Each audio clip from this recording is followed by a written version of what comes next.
Remember last week when Optimus Prime wouldn't let Grapple build a solar power collector because it might fall into the wrong hands? Well, now he's given the thumbs up to something called the Negavator, a device for zapping stuff into non-existence.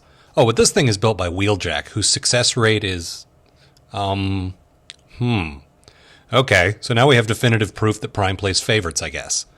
This episode is actually here to introduce us to another new Autobot, though, Red Alert. He's in charge of security, and his head glows bright blue in the presence of danger. Convenient! Soundwave and his cassettes invade the place and attempt to steal the Negavator.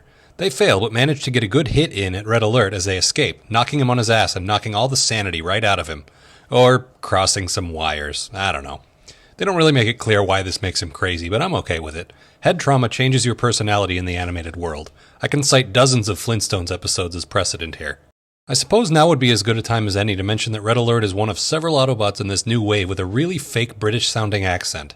I actually meant to point out how much Grapple and Hoist sounded like those two effeminate gophers from Looney Tunes last week, but I guess I forgot. For some reason, at least 3 of our new guys, and maybe more, have an affected faux British accent like Kelsey Grammer or the Great Gazoo. I really don't know why I'm suddenly comparing everything to the Flintstones all of a sudden. I'll try to stop now. So yeah, Red Alert is crazy now, as in super paranoid, which is actually funnier than it sounds on paper.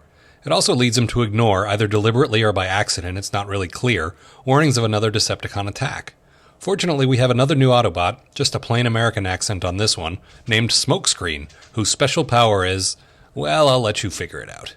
Somehow Megatron manages to steal the Negavator anyway, which is just weird because for all he knew it was no longer 6 feet in front of him once all that smoke went up.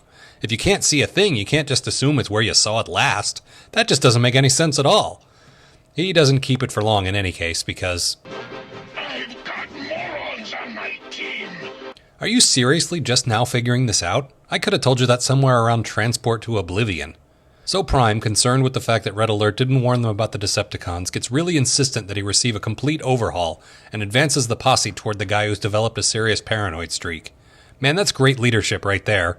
No need to be paranoid, we're just going to give you a lobotomy, that's all. All of us. Naturally, he runs off, and he hooks up with Starscream, who Megatron left behind in the retreat for, well, obvious reasons. Now here's one of those times I actually have to give the show credit. After 30-some episodes of whining and backstabbing, Starscream finally gets a little something to do here. And I'm starting to remember why he was one of my favorite characters when I was a kid. Take Megatron out of the equation and suddenly he becomes a lot less of a whiner and a lot more of a scheming, manipulative prick. Taking Red Alert under his wing, he feeds the paranoia and uses it to his advantage. Or, okay, maybe he's not entirely faking it and he can relate to the whole superiority complex thing. But the fact remains it's the first time Starscream really gets to shine. Meanwhile, the other Autobots on the hunt for their suffering comrade begin acting a little psychotic themselves. Personally, if I saw a giant robot pick up my car and start talking to it, I'd be calling somebody with a really big butterfly net. So Red Alert and Starscream set about stealing the Negavator. But then Megatron shows up and Starscream wusses out and goes with, hey, look what I stole for you. Hey, I've been there. And I'd probably do the same thing if I were a scheming, manipulative prick. Red Alert gets his sanity back and sets the Negavator to self-destruct.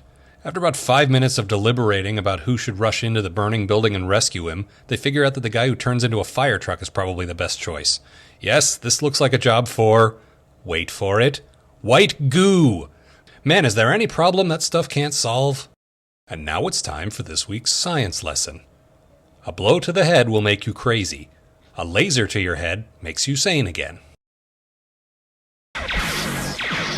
Hey, my circuit's electric flew just out to mine! I'm blind flying!